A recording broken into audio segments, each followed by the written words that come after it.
Joder, siempre me pilláis aquí, trabajando, ¿eh? Bueno, ya que estáis aquí, pues creo que hoy os voy a hablar del autosaboteo. Autosaboteo.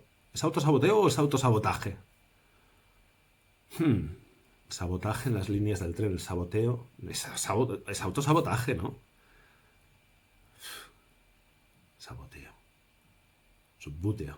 Era ese jueguecito que había de futbolistas ahí que le dabas ahí. Que eran las chapas de toda la vida, los botones, pero bueno. En fin, bueno. Autosabotaje.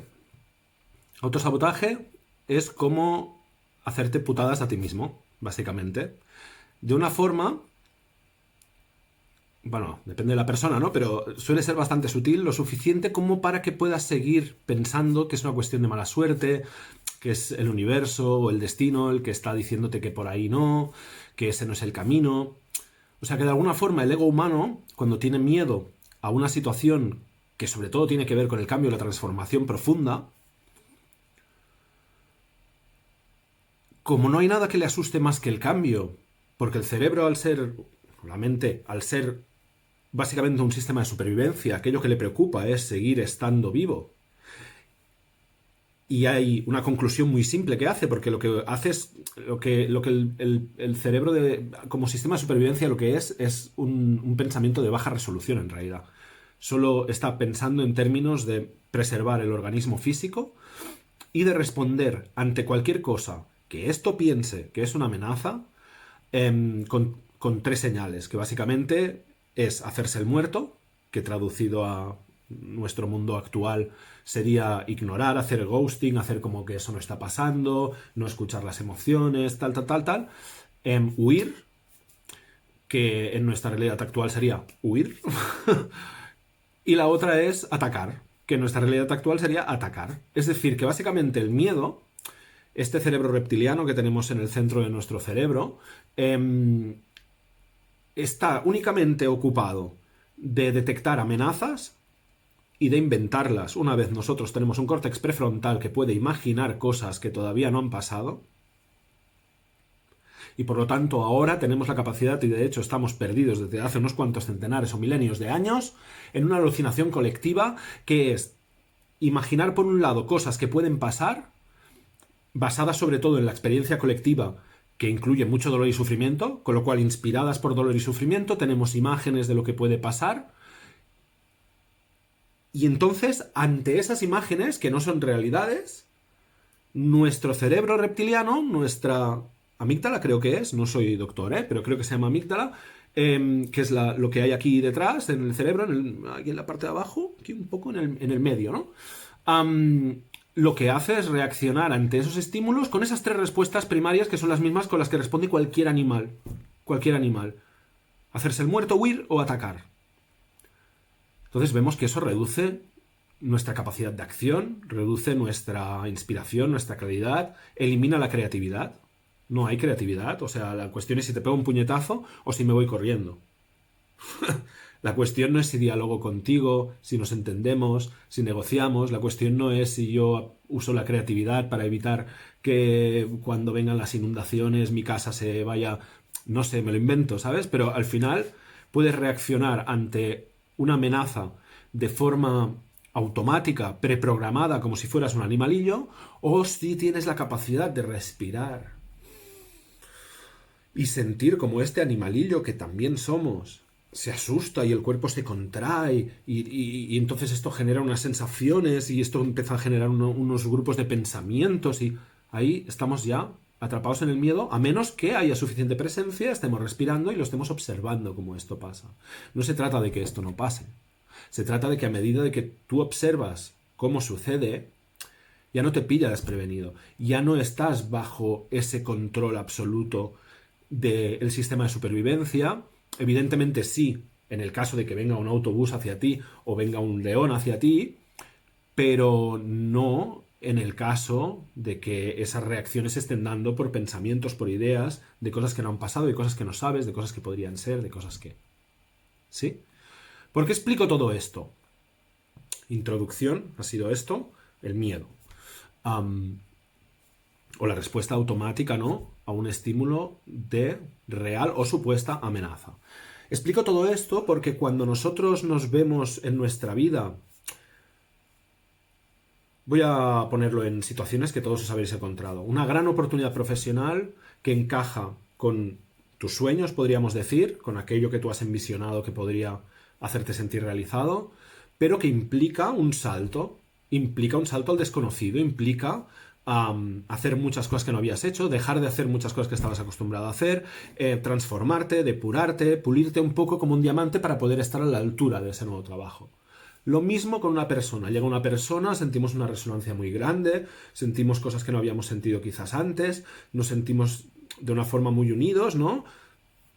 Y sabes perfectamente que ese nivel de energía que está vibrando intensamente entre los dos va a requerir, para que eso se mantenga, transformación. Va a requerir que haya muchas cosas antiguas que se desanen, que se dejen, que se suelten, formas de pensar, heridas emocionales. Esa es la idea. La vida nos propone cosas que de una forma muy esencial, muy de dentro, fuera de nuestro control, nos resuenan, nos generan una resonancia, nos generan una atracción, nos generan, de alguna manera, es como un magnetismo, una gravedad, una fuerza de la gravedad, que básicamente lo que quiere decir es que nuestra parte esencial, lo que realmente somos, se está reconociendo en esa actividad, en este trabajo, en este proyecto, en esta persona, pero que eso, entre medio de eso que sientes dentro y esa persona, esa actividad, esa cuestión externa que genera esa resonancia, es una forma de pensar, un grupo de creencias, y eso se interpone. Porque claro, tú has venido viviendo y te has acostumbrado a vivir de unas formas, y debo decirlo, la mayoría de nosotros nos hemos acostumbrado a vivir de formas que básicamente se basan en sentir y acumular dolor emocional y buscar formas de temporalmente olvidar o perder consciencia o no sentir ese dolor. Ese es el ABC de cómo se funciona con normalidad. Normalidad viene de norma, no tiene nada que ver con natural. Con normalidad en esta sociedad y en esta cultura. De alguna forma, hay tanto dolor colectivo acumulado, hemos hecho las cosas tan desde la inconsciencia y desde el miedo, y hemos generado tanto dolor para nosotros mismos y para los demás a lo largo de generaciones. Nos lo hemos currado, vaya. Hemos generado ahí una sopa de dolor y de sufrimiento que es la que necesitábamos para evolucionar, pero está ahí. Que incluso nuestras culturas, nuestras formas de estructurar la vida en la Tierra, nuestras formas de relacionarnos, se han estructurado como paliativos del dolor, en el mejor de los casos.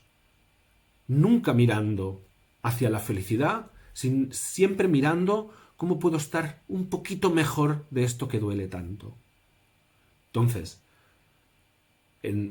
para todos en el pasado y todavía para mucha gente en el presente, todavía hay cosas esenciales de las cuales ocuparse, como comer, por ejemplo, ¿eh? Y eso está muy bien recordarlo. Pero para los privilegiados, que eso más o menos lo tenemos asegurado, aunque esperémonos unos meses a ver qué pasa, también te lo digo, pero para los que más o menos la supervivencia la tenemos asegurada, es importante que nos empecemos a dar cuenta que solo sabemos vivir en base al dolor, ya sea lanzándonos hacia él, causándolo, aceptándolo, o incluso aprendiendo a sabotear la felicidad cuando se manifiesta, porque nos es ajena, nos es extraña y no tiene buena prensa. ¿Quieres tener buena prensa? Ves hacia un grupo de personas, mantened el metro de distancia si queréis, o no os tornudéis a la cara entre unos y otros, tampoco hace falta. Te vas a un grupo de personas y empiezas a contar lo bien que te va la vida, lo saludable que estás, lo feliz que eres, la confianza que tienes en ti mismo, lo mucho que amas a tu mujer y lo mucho que tu mujer te ama, los tríos que hacéis maravillosos con amigas vuestras y los hijos maravillosos que estás edificando, que uno ya es científico nuclear solo con 11 años y la otra es una música destacada con 13. Tú ves a un grupo de personas y cuéntales, compárteles, no desde la prepotencia, desde la honesta felicidad que a ti te provoca tu felicidad, y verás lo popular que eres. Verás las veces que te llaman. Eso dice algo de lo patológica que es nuestra forma normal de vivir. Si quieres ser popular en un grupo, cuenta desgracias. Cuenta lo mal que te van las cosas y entonces se establecerá una especie de competición para ver a quién le va peor. Y ahí todos amigos, hostia, cuando peor nos vaya entre todos, mejor. Esto es un reflejo claro de la patología en la que todos vivimos, en la cual el dolor es la normalidad, lo hemos asumido como normalidad, hemos asumido formas de vivir que causan, generan y nos hacen sufrir dolor como normalidad y las hemos culturalizado, las hemos convertido en cultura y en sociedad y después nos sorprendemos que en nuestra sociedad y en nuestra cultura haya dolor y haya sufrimiento.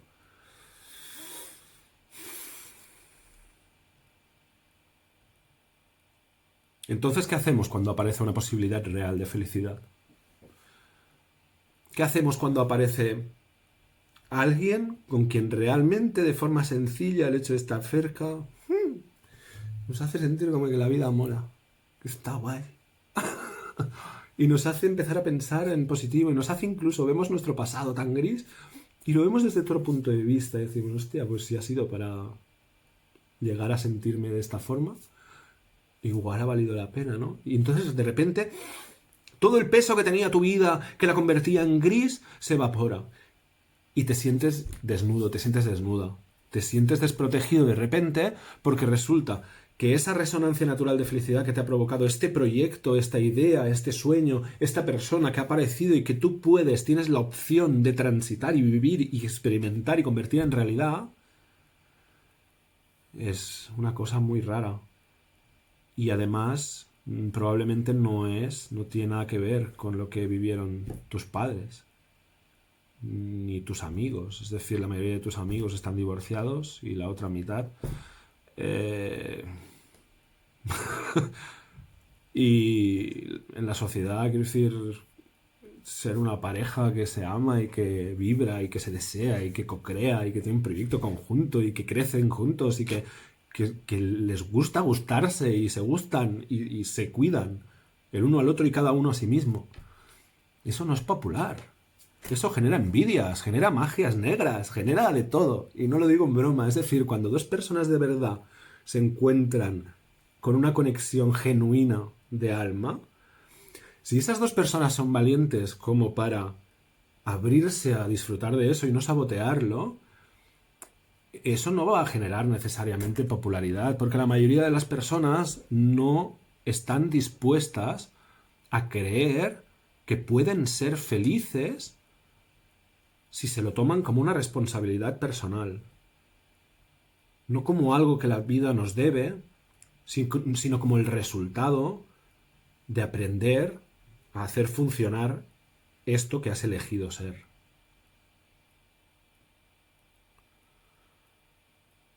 Lo mismo pasa si encuentras tu sueño, tu carrera. Habrá muchos haters. Muchos haters. Cuando alguien te ve hacer aquello que te hace vibrar y encima eso resulta que te puede hacer, o sea, te permite vivir de ello, habrá mucha gente que eso no le va a gustar porque no se han atrevido. Y yo entiendo que hay situaciones que permiten más soñar que otras y que hay situaciones que permiten que uno tenga más recursos que otro. Pero si tienes la capacidad de envidiar a alguien, es porque eso que ves en esa persona lo llevas dentro como potencial y no lo estás desplegando. Pero eso va a pasar. Entonces, no es popular ser feliz. Es extraño incluso. No es popular tener vidas felices. Es extraño incluso. Y quien las tiene, casi que las tiene que esconder y tiene que inventar problemas. ¿Sabes? Para no caer mal. Y esto es culpa de todos. ¿He dicho culpa? Es responsabilidad de todos. Eso es responsabilidad de todos. Tenemos que empezar a solucionar nuestro problema, nuestro conflicto con el bienestar, nuestro conflicto con la felicidad. Pero ¿qué pasa? ¿Y cuál es una de las barreras que muchos tenemos? Que nuestra concepción de la felicidad, nuestra concepción de las relaciones, nuestra concepción del amor, del cariño, de todas esas cosas, primariamente suelen venir de papá y mamá. De en qué lugar estaban ellos psicológica y espiritual y emocionalmente cuando tú eras pequeño y no tenías ningún tipo de fronteras ni barreras intelectuales y directamente captabas energía y la asumías como propia y empezabas a asumir formas de pensar y formas de entender o mirar, mejor dicho, la vida y las cosas, y a ti mismo, y a los demás. Entonces, papá y mamá, sean quien sean, siempre van a ser sagrados y divinos porque nos han traído al mundo. Nadie discute eso. Y mucho amor, papá, y mucho amor, mamá, si me estáis viendo. Eso lo digo en serio. Pero eso no quiere decir que vivamos en la idea infantil de que papá y mamá son superhombre y supermujer, que todo lo que ellos hacían o sus formas de hacer o sus formas de entender la vida, sus formas de entender lo que está bien y mal, eran la perfección, que todo lo que no concuerde con eso es malo y tengo que protegerme de ello. Esto no tiene nada que ver con amar de verdad a papá y mamá. Amar de verdad a papá y mamá significa que tú ves en papá y en mamá el ser humano que son, con las maravillas que tiene un ser humano, con las limitaciones que todo ser humano tiene. Y esas limitaciones no es que te fijes en ellas para juzgarlas y decir, es que papá era malo, o es que papá es perfecto, sino simplemente para saber qué cosas tienes que trabajar en ti. Porque si resulta, pongo ejemplos aleatorios, que papá tenía un problema a la hora de mostrar emociones de afecto, ¿eso qué impacto ha tenido en ti? Resulta que si mamá tenía una dificultad para confiar y entonces era muy controladora, ¿eso qué impacto ha tenido en ti?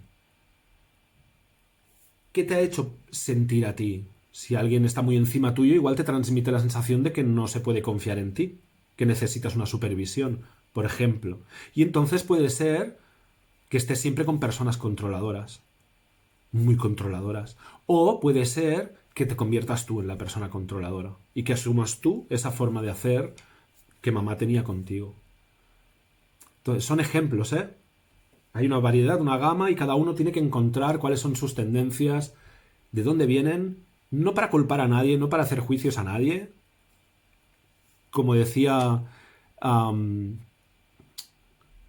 ahora no me acuerdo el nombre del abogado, pero bueno, en Matar a un ruiseñor, la novela Matar a un ruiseñor, que la recomiendo muchísimo, es una novela preciosa. Siempre el protagonista, el abogado, siempre dice que cada persona actúa lo mejor que puede en base a su nivel de conciencia. Y aunque a nosotros a veces nos cueste entender, porque las actuaciones de las personas nos pueden llegar a impactar mucho y a doler mucho, es cierto. Nadie que sepa hacer algo sin dañar, lo va a hacer dañando. Porque si uno comprende, tiene suficiente conciencia, sabe que cualquier impacto que tú le das a cualquier cosa ahí fuera, o sea, tú lo estás dando así y ya está empezando a venirte así. Lo que pasa es que no lleva una etiqueta, ¿sabes? Tú no das un puñetazo que lleva una pegatina con un número y entonces cuando te viene a ti lleva el número ese y dices, ah, vale, es el karma de eso. No es así. Entonces tú puedes distraerte y fingir que no. Pero en realidad, cualquier persona que tenga nivel de conciencia suficiente como para entender cómo funciona la energía, entiende que cualquier impacto con cualquier carga emocional, energética, que dé hacia ahí, de alguna forma se lo está dando a sí mismo. Por lo tanto, uno ya empieza a contemplar más cómo se mueve, cómo mueve la energía. ¿Mm? Volvamos al autosaboteo. Sabotaje. Diantre. Al autosabotaje. El autosabotaje. La idea es que nos demos cuenta que mientras nos hemos sostenido viviendo en situaciones que contenían una cantidad determinada, constante, de dolor o sufrimiento emocional, pues porque, yo qué sé, tenía una relación tóxica con mi padre y después con mis parejas he replicado esa relación y siempre he estado con personas que no me valoraban, personas que me despreciaban, tal cual. Eso ha generado como una vivencia en la que el dolor se ha asumido con normalidad, y eso aplica al individuo y al colectivo. Se ha asumido con normalidad y entonces lo que se ha hecho, como se ha asumido y se dice, vale, el dolor está aquí, tiene que estar aquí, que ese es el problema, no nos han dado herramientas ni conocimientos que ahora están disponibles, ¿eh? Ahora ya no hay excusa ya. Pero no nos han dado herramientas y conocimientos para decir, no, el dolor, ¿por qué lo siento? ¿Qué causa este dolor? No, lo que hacemos, igual que en la medicina, es tapar síntomas. En la medicina o en la farmacia más bien. Pero es tapar síntomas. Entonces, siento dolor, el dolor es un síntoma de que hay cosas que tendría que cambiar en mi vida, en mi forma de vivir, en las personas que me relaciono, todo eso, pero yo asumo que el dolor es una condición que tiene que estar ahí y entonces lo que hago es medicarlo. ¿Y cómo lo medico? Con compulsiones. Pues me meto al Tinder así, o me meto a beber el vino o la cerveza así, o me voy de compras así a lo loco. Ahora está más difícil. O cualquier cosa que sea compulsiva, que no hay nada de malo en esas actividades de por sí mismas, evidentemente. No hay nada de malo en una copa de vino, no hay nada de malo en hacer el amor, no hay nada de malo en comprarse algo. El problema es cuando en eso se busca un alivio temporal del dolor que hemos asumido como normalidad. Porque ese es el problema. Entonces, en vez de dormir el dolor y seguir viviendo en él, la idea es que el dolor es un despertador que nos dice tienes que cambiar algo. Y hago así porque lo que tiene que cambiar es que el foco va hacia adentro, hacia uno mismo. Y uno mismo empieza a entender las lógicas internas por las cuales se crea situaciones, elige cosas, toma decisiones que le acaban generando dolor. Entonces el autosabotaje al final es una protección que establece la más inconsciente de nuestras mentes, que es el sistema de supervivencia, de algo que desconoce y que cree que es amenazante. Pero eso que desconoce y que cree que es amenazante es la felicidad, es el bienestar, es la paz, es estar a gusto en tu vida, relajado. Y estás a gusto en tu vida y estás relajado porque las decisiones las tomas desde un espacio de tranquilidad. Porque ya te has dado cuenta de todo este juego de asumir el dolor como si tuviera que estar ahí y entonces medicarlo, taparlo, y empiezas, quizás, a no taparlo tanto. Y a sentirlo. Como pica, ¿eh? Y tal vez a llorarlo. Y tal vez a empezar a hacer cosas distintas de las que has hecho hasta ahora. Y tal vez a base que sientes el dolor, que es incómodo pararte a sentir el dolor emocional que llevas, y algún dolor emocional puede ser de la semana pasada, pero otro puede ser de tu infancia. Y no hace falta saber bien de dónde es, y si hace falta que lo sepas, porque es bueno para tu crecimiento, ya te vendrá. No pasa nada, el proceso lo lleva a la naturaleza, solo tienes que permitirlo, ¿no? Pero al final se trata de dejar de medicar, dejar de tapar, dejar de justificar, dejar de el dolor, abrirse a sentirlo, para que así se transforme por aquí, salga transformado, transmutado, y descargados de esa carga emocional, energética, del dolor que llevábamos dentro, estamos viendo las cosas desde una perspectiva superior, desde un lugar más alto en la montaña. Tenemos más visión y tenemos más comprensión, tenemos más claridad, más inspiración, más tranquilidad. Ya no estamos en supervivencia, estamos viviendo. Y ya sé que me pongo muy pesado, pero en estos tiempos es muy necesario que empecemos a vivir conscientes. Porque me da la sensación que estos cambios repentinos que estamos experimentando en nuestra sociedad y que en teoría más o menos todo el mundo quiere pensar que son temporales y que todo volverá a la normalidad, yo creo que la normalidad no puede ser el lugar donde hemos estado viviendo últimamente y que por lo tanto, como en el universo están cambiando las normas, es probable que lo que estemos es un proceso de transformación que ahora empieza a ser visible, aunque en muchas partes del mundo ya hace tiempo que lo es, pero los europeos siempre, hasta que no pasan nuestra casa, y entonces es muy necesario que estemos conscientes. O sea, dicho de otra forma, si seguimos funcionando con el automático por impulsos reactivos basados en programaciones, en formas de pensar de hace 40, 50 o 100 años, con lo que se está transformando la realidad, con la innovación, la creatividad que está emergiendo tanto de forma natural como a través de los humanos, va a ser incompatible. Básicamente, Lo que estoy diciendo es update your program. Básicamente lo que estoy diciendo es momento de actualizar el software con el que funcionamos porque el juego está cambiando. Y estoy seguro que todos, de una forma u otra, lo vamos a hacer, pero eso no es razón para quedarse ahí. No, ya se va a hacer solo. No, uno tiene que presentarse voluntario para ese cambio. ¿Vale? Y ya os dejo tranquilos, ¿vale?